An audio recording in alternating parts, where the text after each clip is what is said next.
ಮನುಷ್ಯನಾಗಿ ಹುಟ್ಟಿದ ಮೇಲೆ ತಾನು ಅದು ಸಾಧನೆ ಮಾಡಬೇಕು, ಇದು ಸಾಧನೆ ಮಾಡಬೇಕು, ತಂದೆ ತಾಯಿನ ಚೆನ್ನಾಗಿ ನೋಡ್ಕೋಬೇಕು, ಅಕ್ಕ ತಂಗಿಯರನ್ನ ಚೆನ್ನಾಗಿ ನೋಡ್ಕೋಬೇಕು ಅಂತ ತುಂಬ ದೊಡ್ಡ ದೊಡ್ಡ ಕನಸುಗಳಿರುತ್ತೆ. ಅದೇ ತರಹ ಕನಸುಗಳನ್ನು ಹೊತ್ತ ಈ ಹುಡುಗ ಕೊನೆಯಾಗಿ ಕೊಲೆಯಾಗಿ ಹೋಗ್ತಾನೆ. ಈ ವಿಡಿಯೋ ಕೊನೆವರೆಗೂ ನೋಡಿ ಅರ್ಥ ಆಗುತ್ತೆ. ಇದಕ್ಕೂ ಮುಂಚೆ ನೀವು ನಮ್ಮ ಚಾನಲ್ಗೆ ಮೊದಲನೇ ಸಲ ಬರ್ತಿದ್ರೆ ದಯವಿಟ್ಟು ಸಬ್ಸ್ಕ್ರೈಬ್ ಮಾಡ್ಕೊಳ್ಳಿ, ಶೇರ್ ಮಾಡಿ. ಬಾಂಗ್ಲಾದೇಶಕ್ಕೆ ಸಂಬಂಧಿಸಿದ ಸಿಪ್ಲಿ ಸಾದಿಕ್ ಹೃದಯ್ ಅನ್ನೋ ಈ ಹುಡುಗ ಸುಮಾರು 18 ವರ್ಷದವನಿರ್ತಾನೆ. ಇವನಿಗೂ ತುಂಬ ಕನಸುಗಳಿರುತ್ತೆ. ತುಂಬ ಬಡ ಕುಟುಂಬದಿಂದ ಬಂದಿರ್ತಾನೆ. ಇವರ ತಂದೆ ಬಂದು ಮೊಹಮ್ಮದ್ ಶಫೀಕ್ ಅಂತ, ಆ ಟ್ರಕ್ ಡ್ರೈವರ್ ಆಗಿ ಕೆಲಸ ಮಾಡ್ತಿರ್ತಾರೆ. ಮತ್ತೆ ತಾಯಿ ಬಂದು ನಹೀದ್ ಅಖ್ತರ್ ಅಂತ, ಇವರು ಮನೆ ಕೆಲಸ ಮಾಡ್ಕೊಂಡಿರ್ತಾರೆ. ಈ ಇಬ್ಬರು ದಂಪತಿಗಳಿಗೆ ಹೃದಯ್ ಮುದ್ದಿನ ಒಬ್ಬನೇ ಮಗನಾಗಿರ್ತಾನೆ. ಇವರು ತುಂಬ ಬಡ ಕುಟುಂಬದಿಂದ ಬಂದಿರ್ತಾರೆ. ಸೊ ಇವನು ತನ್ನ ವಿದ್ಯಾಭ್ಯಾಸದ ಜೊತೆಗೆ ತುಂಬ ಕನಸುಗಳನ್ನು ಕಟ್ಕೊಂಡು ತನ್ನ ತಂದೆ ತಾಯಿಯನ್ನ ಚೆನ್ನಾಗಿ ನೋಡ್ಕೋಬೇಕು ಅಂತ ತುಂಬ ಕನಸುಗಳು ಕಟ್ಕೊಂಡಿರ್ತಾರೆ. ಆದರೆ ಅವರ ಹಣಕಾಸಿನ ಪರಿಸ್ಥಿತಿ, ಅವ್ರ ಮನೆಯ ಆರ್ಥಿಕ ಪರಿಸ್ಥಿತಿ ತುಂಬಾನೇ ಕೆಳಗಾಗಿ ತುಳಿತಿರುತ್ತೆ. ಸೊ ಹೀಗಾಗಿ ಅವನು ಒಂದು ಕಡೆ ಕೆಲಸಕ್ಕೆ ಸೇರ್ಕೊತಾನೆ.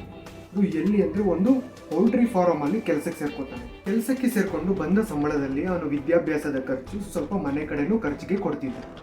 ಈ ಹೃದಯ್ ಬುದ್ಧಿವಂತ ಒಳ್ಳೆಯವನು ಆದ್ದರಿಂದ ಪೌಲ್ಟ್ರಿ ಫಾರ್ಮ್ ಮ್ಯಾನೇಜರ್ ಏನು ಮಾಡಿದ್ರು, ಇವನಿಗೆ ಸ್ವಲ್ಪ ಉನ್ನತ ಸ್ಥಾನವನ್ನು ಕೊಟ್ಟಿದ್ರು. ಹೀಗೆ ಹಲವು ತಿಂಗಳುಗಳು ಕಳೀತಾ ಹೋಯಿತು. ಹೃದಯ ಅವನು ಬಂದ ಸಂಬಳದಲ್ಲಿ ಅವನ ಮನೆ ಖರ್ಚು, ಅವನು ವಿದ್ಯಾಭ್ಯಾಸದ ಖರ್ಚು ಕೂಡ ನೋಡ್ಕೊಳ್ತಿದ್ದ. ಸೊ ಪೌಲ್ಟ್ರಿ ಫಾರಮಲ್ಲಿ ಹೃದಯ್ಗೆ ಕೆಲವರು ಪರಿಚಯ ಆಗ್ತಾರೆ, ಫ್ರೆಂಡ್ಸ್ ಕೂಡ ಆಗ್ತಾರೆ. ಆದರೆ ಫ್ರೆಂಡ್ಸ್ ಆದರೆಲ್ಲ ಹೃದಯ್ಗಿಂತ 5-6 ವರ್ಷ ದೊಡ್ಡವರು. ಸೊ ಹೃದಯನ ಸಿನ್ಸಿಯಾರಿಟಿಗೆ ಅಲ್ಲಿ ಕೆಲವೊಮ್ಮೆ ಜಗಳ ಕೂಡ ಆಗ್ತಾ ಇತ್ತು. ಗೊತ್ತಿರುತ್ತೆ, ಸಮಾಜದಲ್ಲಿ ಒಳ್ಳೆಯವನಾಗಿ ಬದುಕ್ತಾ ಇದ್ದರೆ ತುಂಬ ಜಗಳಗಳಾಗ್ತಾ ಇರುತ್ತೆ. ತುಂಬ ಜನ ತುಳಿಯೋಕ್ಕೂ ಟ್ರೈ ಮಾಡ್ತಾರೆ. ಹೃದಯ ಜೀವನದಲ್ಲೂ ಕೂಡ ಇದೇ ಆಗ್ತಿತ್ತು. ಸೊ ಹೀಗೆ ದಿನಗಳು ಕಳೀತಾ ಒಂದು ದಿನ 28 ಆಗಸ್ಟ್ 2023ರಂದು ಹಿಂದಿನಂತೆ ಬೆಳಗ್ಗೆ ಪೌಲ್ಟ್ರಿ ಫಾರಮ್ಗೆ ಹೊರಟ ಹೃದಯ್ ಮತ್ತೆ ವಾಪಸ್ಗೆ ಮನೆಗೆ ಬಂದೇ ಇಲ್ಲ. ಸೊ ಸಂಜೆ 7 ಗಂಟೆ ಆಗುತ್ತೆ, 8 ಗಂಟೆ ಆಗುತ್ತೆ, ಹೃದಯ್ ಮನೆಗೆ ಬರೋದೇ ಇಲ್ಲ. ಅವ್ರ ತಂದೆ ತಾಯಿ ಏನು ಮಾಡ್ತಾರೆ, ಮನೆಯಲ್ಲಿ ವೆಯ್ಟ್ ಮಾಡ್ತಿರ್ತಾರೆ. ಸೊ ಈಗ ಬರ್ತಾನೆ, ಆಗ ಬರ್ತಾನೆ ಅಂತ ತುಂಬ ವೆಯ್ಟ್ ಮಾಡ್ತಾರೆ. ಸೊ ಮಧ್ಯರಾತ್ರಿ ಆಗುತ್ತೆ. ಸೊ ತಂದೆ ತಾಯಿ ಏನು ಅನ್ಕೊಂತಾರೆ, ಪೌಲ್ಟ್ರಿ ಫಾರ್ಮಲ್ಲಿ ತುಂಬ ಕೆಲಸ ಇರ್ಬೋದೇನೋ, ಅದಕ್ಕೆ ಇವತ್ತು ಬರೋದು ತಡ ಆಗ್ಬೋದು ಅಂತ ವೆಯ್ಟ್ ಮಾಡ್ತಿರ್ತಾರೆ. ಆದರೆ ಸಮಯ ಕಳೀತಾ ಹೃದಯ್ ಮನೆಗೆ ಬರೋದೇ ಇಲ್ಲ. ಒಂದು ದಿನ ಆಗೋಗುತ್ತೆ. ಸೊ ಹೃದಯನ ತಂದೆ ತಾಯಿಗೆ ಇನ್ನೂ ಹೋಪ್ ಇರುತ್ತೆ, ನನ್ನ ಮಗ ಪೌಲ್ಟ್ರಿ ಫಾರ್ಮಲ್ಲೇ ಕೆಲಸ ಮಾಡ್ತಿರ್ತಾನೆ, ಏನು ತುಂಬ ವರ್ಕ್ ಇರೋದ್ರಿಂದ ಬರೋಕ್ಕಾಗಿರಲ್ಲ ಅಂತ. ಹೀಗೆ ಕಳೀತಾ 3 ದಿನ ಕಳೆಯುತ್ತೆ. ಹೃದಯ್ ಮನೆಗೆ ಬರೋದೇ ಇಲ್ಲ. ತಂದೆ ತಾಯಿ ಏನು ಮಾಡ್ತಾರೆ, ಪೌಲ್ಟ್ರಿ ಫಾರ್ಮ್ ಮ್ಯಾನೇಜರ್ಗೆ ಫೋನ್ ಮಾಡ್ತಾರೆ. ಫೋನ್ ಮಾಡಿದ್ರೆ ಮ್ಯಾನೇಜರ್ ಕೂಡ 3 ದಿನದಿಂದ ಕೆಲಸಕ್ಕೆ ಬಂದಿಲ್ಲ ಅಂತ ಹೇಳ್ತಾರೆ. ಸೊ ಹೃದಯನ ತಂದೆ ತಾಯಿ ಹೃದಯಗೆ ಫೋನ್ ಮಾಡ್ತಾರೆ, ಪಿಕ್ ಮಾಡಲ್ಲ. ಹೃದಯನ ತಂದೆ ತಾಯಿಗೆ ತುಂಬಾ ಗಾಬರಿ ಆಗುತ್ತೆ. ಸೊ ಹೀಗೆ ಸಮಯ ಕಳೀತಾ 3 ದಿನ ಆಗುತ್ತೆ. 3 ದಿನ ಆದ ನಂತರ ಹೃದಯ್ ಫೋನಿಂದ ಅವ್ರ ಪೇರೆಂಟ್ಸ್ಗೆ ಕಾಲ್ ಬರುತ್ತೆ. ಹೃದಯ್ ಹೀಗೆ ಮಾತಾಡ್ತಾನೆ, ಅಮ್ಮ ನನ್ನ ಯಾರೋ ಕಿಡ್ನಾಪ್ ಮಾಡಿದ್ದಾರೆ, ತುಂಬ ಹೊಡಿತಿದ್ದಾರೆ, ತುಂಬ ನೋವಾಗುತ್ತೆ, ನನ್ನನ್ನು 3 ದಿನದಿಂದ ಒಂದು ಕಾರ್ ಒಳಗಡೆನೆ ಬಂಧಿಸಿದ್ದಾರೆ ಅಂತ ಹೇಳಿಬಿಟ್ಟು ಕಟ್ ಮಾಡ್ತಾರೆ. ಸೊ ಹೃದಯನ ತಂದೆ ತಾಯಿಗೆ ತುಂಬಾ ಗಾಬರಿ ಆಗುತ್ತೆ. ಸೊ ಒಂದು 10ರಿಂದ 15 ನಿಮಿಷ ಆದಮೇಲೆ ಇನ್ನೊಂದು ಕಾಲ್ ಬರುತ್ತೆ, ಬೇರೆ ನಂಬರಿಂದ ಬರುತ್ತೆ. ಅವ್ರು ಕಾಲ್ ಮಾಡಿ ಹೇಳ್ತಾರೆ, ನಿಮ್ಮ ಹೃದಯ ನಿಮಗೆ ಜೀವಂತವಾಗಿ ಬೇಕಂದರೆ 15 ಲಕ್ಷ ನಮಗೆ ನಾನು ಹೇಳಿದ ಕಡೆ ಹೇಳಿದ ಸಮಯಕ್ಕೆ ತಂದ್ಕೊಡ್ಬೇಕು ಅಂತ ಹೇಳ್ತಾರೆ. ಸೊ ಪೊಲೀಸ್ಗೆ ಏನಾದರೂ ಇನ್ಫಾರ್ಮ್ ಮಾಡಿದ್ರೆ ನಿನ್ನ ಮಗ ಜೀವಂತವಾಗಿ ಉಳಿಯಲ್ಲ ಅಂತ ಕೂಡ ಧಮಕಿ ಹಾಕ್ತಾರೆ. ಸೊ ಹೀಗೆ ಹೇಳಿ ಪಟ್ ಅಂತ ಕಾಲ್ ಕಟ್ ಮಾಡ್ತಾರೆ. ಸೊ ಹೃದಯನ ತಂದೆ ತಾಯಿಗೆ 15 ಲಕ್ಷ ಹೊಂದಿಸೋದು ತುಂಬಾ ಕಷ್ಟಕರ ವಿಷಯ. ನಾನು ಈ ವಿಡಿಯೋ ಮೊದಲನೇ ಹೇಳಿದಾಗೆ ಹೃದಯವರ ತಂದೆ ತಾಯಿ ತುಂಬಾ ಫೈನಾನ್ಷಿಯಲ್ ಪ್ರಾಬ್ಲಮ್ ಆಗಿರ್ತಾರೆ. ಸೊ 15 ಲಕ್ಷ ಹೊಂದಿಸೋದು ತುಂಬಾ ಕಷ್ಟವಾಗಿರುತ್ತೆ. ಸೊ ಆದರೆ ಮಗನ ಮೇಲೆ ಪ್ರೀತಿ ಏನು ಮಾಡೋದು ಅಂತ ಅವರು ಅಕ್ಕಪಕ್ಕದ ಮನೆಯವರು, ಕುಟುಂಬಸ್ಥರು ಅವ್ರ ಹತ್ರ ಎಲ್ಲ ಭಿಕ್ಷೆ ಬೇಡಿ ಅಷ್ಟು ಕೂಡಿಸಿಟ್ಟಿರ್ತಾರೆ. ಆದರೂ ಕೂಡ 15 ಲಕ್ಷ ಹೊಂದಿಸೋಕ್ಕಾಗಿರಲ್ಲ.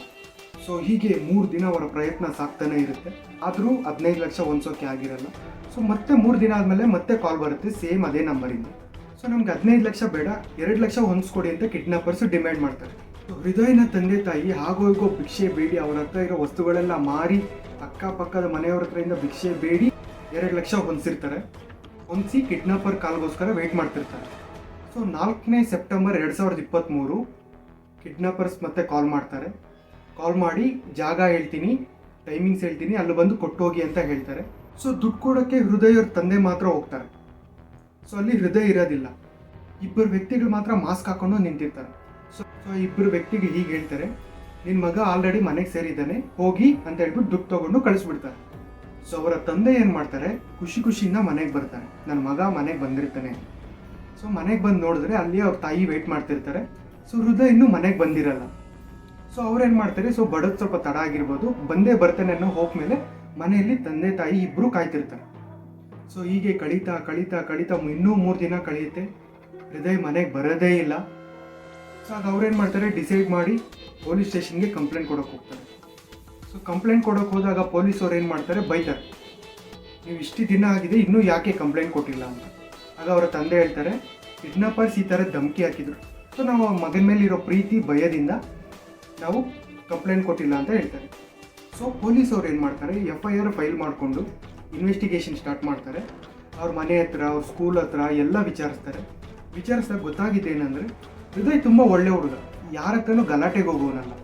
ಹೀಗೆ ಇನ್ವೆಸ್ಟಿಗೇಷನ್ ವರಿತಾ ಪೊಲೀಸವ್ರಿಗೆ ಒಂದು ವಿಷಯ ಗೊತ್ತಾಗುತ್ತೆ, ಒಂದು ಪೌಲ್ಟ್ರಿ ಫಾರ್ಮಲ್ಲಿ ಅವ್ರ ಸ್ನೇಹಿತರ ಜೊತೆ ಸ್ವಲ್ಪ ಗಲಾಟೆ ಮಾಡ್ಕೊಂಡಿದ್ದ. ಸೊ ಗಲಾಟೆ ಅಲ್ಲಿಗಲ್ಲೇ ಸಾಲು ಕೂಡ ಆಗಿತ್ತು ಅಂತ ಒಂದು ವಿಷಯ ಗೊತ್ತಾಗುತ್ತೆ ಪೊಲೀಸವ್ರಿಗೆ.